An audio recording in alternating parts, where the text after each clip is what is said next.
Alrighty, we're back with some more Mario 64, and in today's episode, we're going to be taking care of another world, and we're also going to take care of some excess business in the basement. And speaking of the basement, in the last episode, we got the key from Bowser and the Fire Sea. That key is for this door. And this door is the only other locked door in the game that requires a key. So that means there's no more in-between Bowser fights. There's just one more Bowser fight at the end of the game. So now that we're up on this floor, we're going to look for a toad. Not this one. It's going to be this toad just over here, as this is our next quality toad. Thanks to the power of the stars, life is returning to the castle. Please, Mario, you have to give Bowser the boot. Let me tell you a little something about the castle. In the room with the mirrors, look carefully for anything that's not reflected in the mirror. Keep that in mind. And when you go to the water town, you can flood it with a high jump into the painting. Keep that in mind as well. By the way, look what I found. This toad gives us our next star. So, our next point of interest is the room with the mirrors, as that is where our next world is. And that is where our next snow world is. Do not let this painting fool you. So what we're going to do is we're going to come over here. And heading up here.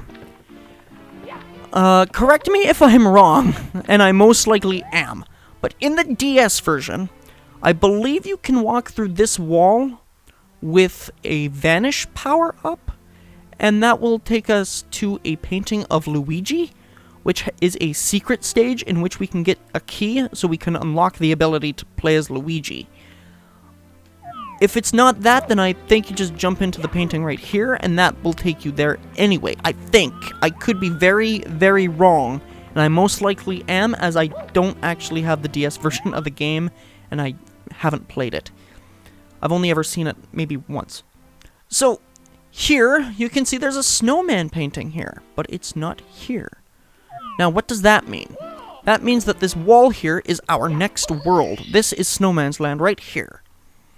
This is our second snow world, and we're going to be doing things a wee bit out of order.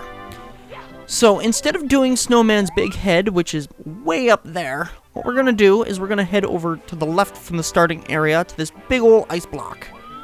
Now in this ice block, it's pretty simple to solve. You jump up into here, and then you jump up here.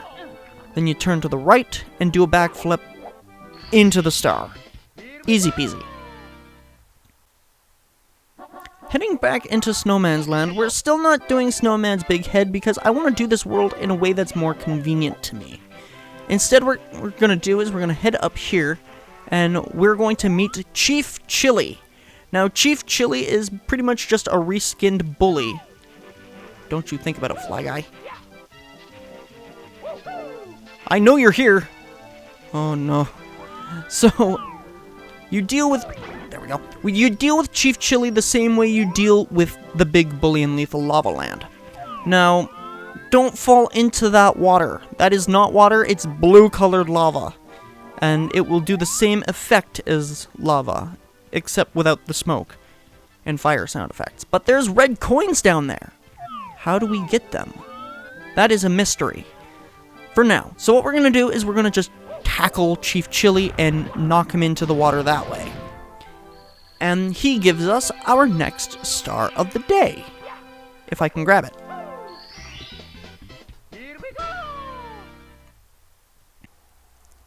Heading back in, we're going to head in the same direction we went to meet Chief Chili. But instead of taking on him, what we're going to do is we're going to come over here. And we're going to take out a couple spindrifts, just because I don't want them in my way when I'm trying to do this. Or explain it for that matter. So, as you can see, there's these polygonal snow blocks. Do not get caught on them, as they will knock you into this water most likely. Now this is in fact just water. It will act like water, except it's really cold and will drain your health gradually as you just stay in it, even if you're above the surface. Because the water will act as if you're underwater, even though you're not.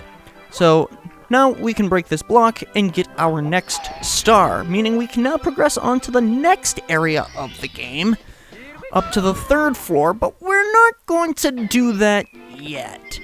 We also unlock our next MIPS chase, so we're going to be doing that last. You've recovered 50 power stars. Now you can open the star door on the 3rd floor. Bowser's there, you know. That's nice. Oh, you found all the cap switches, haven't you? Red, green, and blue? The caps you get from the colored blocks are really helpful. No, they're not. Hurry along now. 3rd floor is just ahead. Okay, back into Snowman Land we go.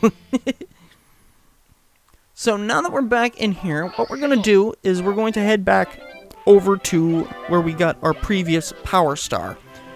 So over past Chief Chili, we can just ignore the spindrifts this time, as I don't need them in my way, as I'm not explaining anything. So we can bounce off that spindrift again, and instead of breaking the left block, we can break the block on the right to get our next shell. And we can now use this shell to head up to our next point of interest, which is up here. Now, the reason we want in the igloo is because the igloo has our next power star. Now, to get that power star is a little interesting, as it's encased in a block of ice. So what we're going to need is we're going to need the vanish cap, which you can see off in the background there. So what we're going to do is we're going to talk to this Bob-omb buddy, as he'll prepare the cannon for us to use outside for our next star. So now, camera, work with me here. What we're going to do is we're going to head to the back corner of the igloo and head up here so we can get to the vanish cap that way. And now we can use the vanish cap to head on over and collect our next power star. Where is it? Oh, right, it's to my right. And with that, we have our next power star. So heading back in, now we're going to do Snowman's big head. We're going to take the cannon this time. So we're going to fall on in, and we're going to aim here, I think. Just as the star is off screen, we're going to fire, and this should drop us right onto the star, I think.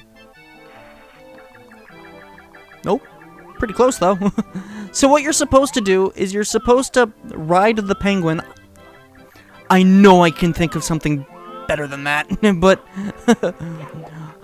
you're supposed to take the penguin like a taxi cab across this ice bridge, as this snowman here is sentient, and he will blow a very powerful gust of wind that will not only knock you off of him, but it will also knock your hat off. So just let the penguin carry you on over to the other side of the ice bridge, where we can get up here to collect our next star. Where did the penguin go? He just vanished. Oh well. With that, we've finished Snowman's Land. Now that we've finished Snowman's Land, we can head on back down to the basement. Okay, so now that we're back down in the basement, we're going to head back into this maze room because we have another MIPS chase to do here. So this MIPS is just like the first one. He's, I think, a little faster, all things considered, but not any more difficult to catch. No, not you again. I'm in a great hurry, can't you see? I've no time to squabble over stars. Here, have it. I never meant to hide it from you. It's just that I'm in such a rush. That's it. That's all. Now I must be off. Let me go. And with that, we get our next power star, and the last one of the day.